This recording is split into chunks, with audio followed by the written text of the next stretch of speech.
Okay, so some footballing news. Sheffield United have sacked Ruben Selles after just 6 competitive matches in charge of the club. He was only appointed on June the 18th, replacing Chris Wilder, who departed after the Championship playoff final, where Sheffield United came up just short in their hunt for promotion back to the top flight.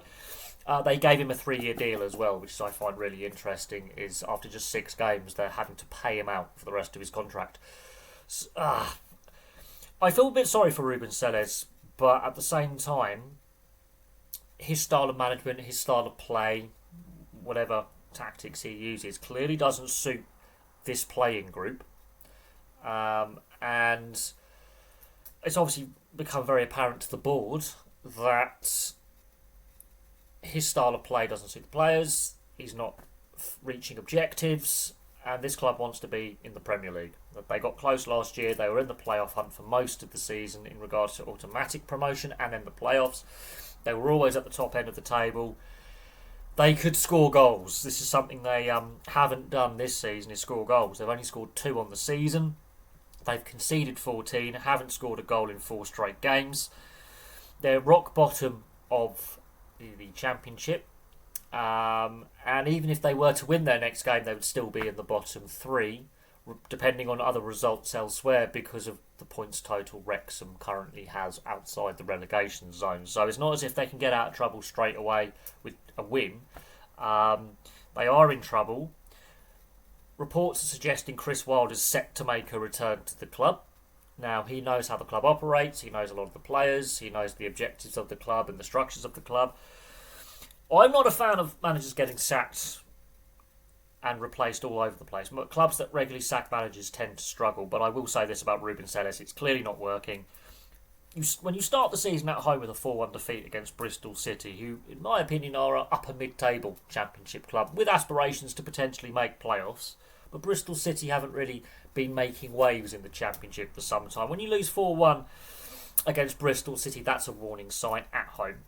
Birmingham City, obviously, they've got money to spend now with their new owners. You lose away 2-1 in the League Cup, which could be a revenue source for the club and a bit of momentum for the club. You're losing in a cup competition away, and again, that's your first 2 games of the season of defeats, and then you go on this goalless streak. So they lose away at Swansea City 1-0, they lose at home against Millwall 1-0, they lose away at Middlesbrough 1-0, and there's a trend here. They're losing close games. But then the Ipswich Town 5-0 defeat away, I think, is the nail in the coffin there. Yes, Ipswich Town, a lot of the players, Premier League experience from last year. You could argue that, but they played at a higher level. But that is a demolition job. And to concede 14 goals in 6 games is not a good goals per game average against. That's not good. That's over 2 goals a game on average you're conceding. And to score just 2 goals in 6 games is a goal every 3 games. You are. There's clearly issues here. Now, whether it's the players didn't buy into Ruben Selles' coaching style, and whether Chris Wilder can turn that around. He's got a track record of being able to turn clubs around that are in deep trouble.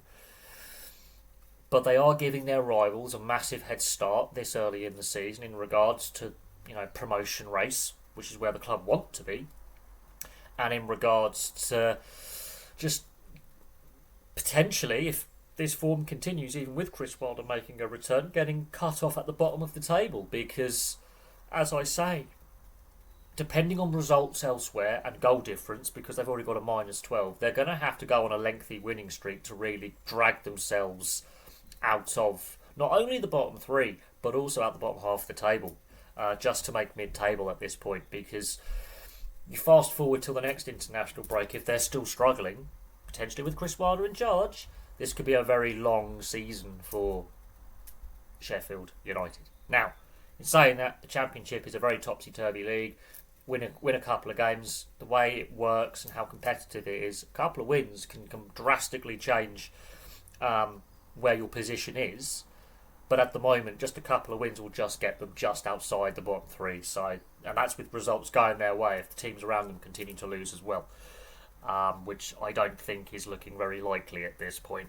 there's only a couple of teams like themselves who haven't won a game yet, and that's Oxford United and Sheffield Wednesday. And Sheffield Wednesday have got drastic problems off the field, massive issues off the field, and they've had a better start to the season, admittedly with only one draw. But Sheffield Wednesday and Sheffield United are both struggling at this point, and Sheffield Wednesday have blinked first. So Ruben Sellers has been sacked by Sheffield United after just 6 games in charge. Thank you very much for watching. Place your thoughts on his sacking and his appointment in the first place in the comments section below, and I'll have some more content for you all very, very soon.